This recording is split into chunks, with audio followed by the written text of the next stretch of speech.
Creative thinking and critical thinking work independently of one another.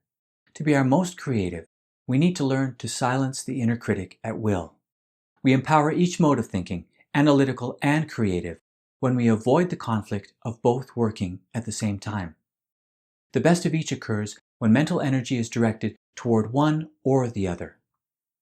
Charles Limb, in a neurological study at Johns Hopkins University, monitored brain activity in jazz and rap artists as they composed an improvised piece of music.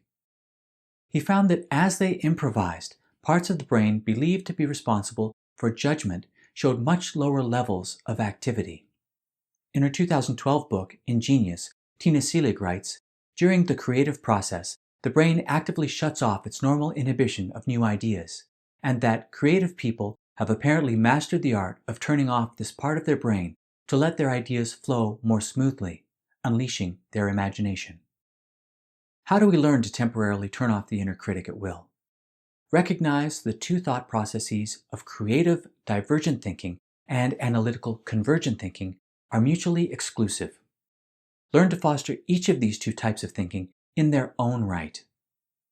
Train divergent thinking. It's valuable to recognize the two thought processes as mutually exclusive. The more one is active, the less the other can be. Each requires significant mental energy. If you learn to channel all your mental energy into one and then the other, you will be reaching the highest levels of both your creative thinking and your critical thinking. When divergent, be divergent. When convergent, be convergent. This allows you to be your most creative and your most critical as you choose, rather than having these two processes vying for attention and energy. Daydreaming, a useful creative practice, may not be the most effective when writing an exam. Critiquing ideas as they're being generated slows down creativity. We have the evaluative process in which we evaluate, critique, and select what we believe are the best ideas. And we have the creative process in which we generate ideas. Learn to foster each of these two types of thinking in their own right as independent and unique processes best facilitated by your undivided attention. And you've taken a vital step toward mastering both creative and critical thought. Train divergent thinking.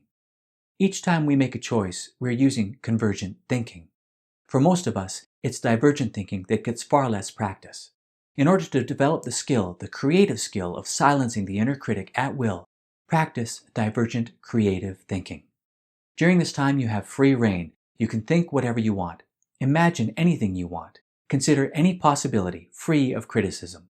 If you find yourself judging the quality of your ideas as you're generating them, quiet that inner voice and return 100% of your mental energy to the task of generating and cultivating ideas. There will certainly be a time when your critical skills and your opinions of the aesthetic and the practical will be needed, but not yet. When you're making, performing, or producing your creative work, strive for perfection to your own complete satisfaction. In the idea stage, let go of the notion of perfection and just create. There will be a time to focus on perfection, undoubtedly, in the studio, on the stage, in the room with the tools in your hands, but that comes later. That comes when the skill of your chosen craft, that art you practice, meets with your idea. When you first start off, your end result is rarely your desired result, and that's okay, that's perfectly normal.